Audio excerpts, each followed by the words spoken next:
Aujourd'hui, nous allons explorer comment développer une aura féminine et charismatique. Peut-être que tu souhaites renforcer ta féminité ou simplement que tu veux être un peu plus en confiance avec toi-même. Je travaille quotidiennement, perso, sur ces 5 points cruciaux à ton bien-être. Donc si tu es intéressé par ces 5 points qui te permettront de développer une aura féminine et charismatique, keep on watching. La première étape pour développer une aura féminine est de se connaître soi-même, ok ? Et de développer sa confiance en soi. Il faut que tu prennes le temps de réfléchir à ce qui te rend unique. Par exemple, si tu es passionné par la peinture et les arts, prends le temps de peindre régulièrement et de parler de ta passion aux autres. Cela permettra de montrer « Ah, j'ai encore oublié de mettre du gloss. Ah, attendez, j'arrive. » Quand tu parles de ta passion, ça permet de montrer une partie authentique de toi-même. En comprenant mieux qui tu es, tu peux te présenter au monde avec assurance. Mais n'oublie pas que la confiance en soi, c'est contagieux et que ça attire naturellement les autres à toi. Je vais être honnête avec vous, j'ai pris quelque temps avant de m'habituer à ça. La deuxième étape, ça va être de prendre soin de son apparence. Ça veut pas dire que tu dois suivre toutes les tendances, ok? Mais plutôt que tu dois trouver un style qui te correspond, qui te va, qui te met en valeur, dans lequel tu te sens bien. Je te mets le lien en i sur comment être plus classe et élégante au quotidien. Et le plus important, c'est de choisir la simplicité à l'extravagance. T'inquiète pas, tu me remercieras plus tard. Par exemple, imaginons que tu aimes bien les robes fleuries, mais c'est pas du tout tendance là maintenant. Surtout que maintenant, on est grave dans une ère hyper minimaliste, je peux comprendre. Mais est-ce que toi, tu te sens bien dedans? Est-ce que ça te va? Est-ce que ça te rend belle? Prendre soin de ça, c'est aussi adopter une routine de soins de la peau qui est adaptée à son type de peau. Ça me paraît logique, mais si t'as la peau sèche, mets de la crème hydratante quotidiennement, régulièrement. Pour les cheveux, choisis une coiffure qui est, pour moi, simple et quelque chose qui est simple à réaliser, qui est simple à entretenir aussi. Surtout nous, les femmes noires, avec nos histoires de cheveux. Un carré long, des boucles. Quelque chose de naturel, quelque chose de facile, quelque chose qui ne prend pas trop longtemps à faire le matin. Troisième point, ça va être le langage corporel et la posture. C'est un aspect crucial pour moi dans l'aura féminine que tu dégages. T'as déjà vu des fois ces femmes qui passent, elles passent la manière dont elles marchent. Wouh, moment de la fraîcheur. Adopte une posture droite et ouverte. Par exemple, évite de croiser les bras quand tu parles à quelqu'un.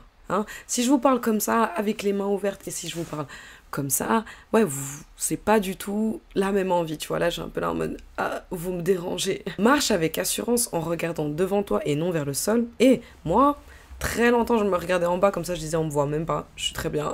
Utilise des gestes doux et plus ou moins gracieux, je dirais, quand tu dis ça comme ça fait très Bridgerton, mais t'es pas obligé d'aller jusqu'à un stade comme ça, mais pour moi je trouve que dans tes actions, dans ta façon d'être, dans ta gestuelle aussi, tu peux se trouver une espèce de synchronisation, une espèce de fluidité et de douceur. Comme par exemple, quand tu dis salut à quelqu'un, tu fais un léger mouvement, tu veux pas, et tu vois, je veux dire, tu fais un petit...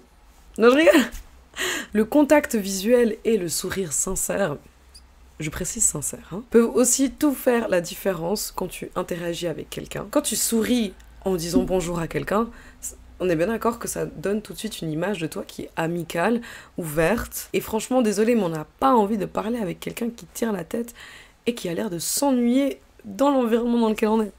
Mon quatrième point, ça va être la communication et l'écoute. Essaye de parler avec clarté et douceur. Et je dis pas que je suis au même level des personnes qui travaillent à la télé, mais j'ai quand même dû travailler ma façon de parler, dans ma clarté, dans ma prononciation aussi. Je trouve que j'ai vachement évolué là-dedans parce que j'avais une période où je parlais mais fast et je prononçais rien du tout. Et en plus, je sortais la moitié des mots en anglais. Donc, sois fort, enfin, faut vraiment y aller pour me suivre, tu vois. Quand tu parles avec quelqu'un, essaye de pas parler trop vite. Essaye de articuler quand tu parles aussi. Moi, ce qui est important, c'est pour moi, il faut que tu montres de l'empathie et de l'intérêt pour ce que la personne en face de toi te dit. Si une amie vient vers toi et elle te raconte qu'elle a passé une mauvaise journée, assieds-toi avec elle, prenez un petit verre, écoute attentivement ce qu'elle a à dire, fais-lui comprendre que tu comprends sa situation et ses émotions, et tu pourrais dire quelque chose comme « Je suis désolée d'entendre que tu as passé une mauvaise journée, qu'est-ce que je peux faire pour toi ?» Ou est-ce que j'irai pas, ou tu veux pas lui amener des fleurs? Genre moi, entre copines, on s'offre des fleurs, si jamais. Pour moi, ce qui est important, c'est qu'il faut que tu saches écouter pour définir le besoin de la personne qui est en face de toi, que d'écouter juste pour savoir quoi répondre. Je sais pas si tu vois la nuance, la différence dans ce que je te propose. Mon dernier point pour dégager une belle aura féminine, c'est de cultiver son esprit, ok? Une femme bien informée, éduquée, passionnée, spirituelle, ça dégage naturellement une aura si attrayante. Une aura attrayante. Lis des livres, apprends des nouvelles choses. Engage-toi dans des activités qui t'enrichissent intellectuellement, tout comme émotionnellement. Pose des questions, ok?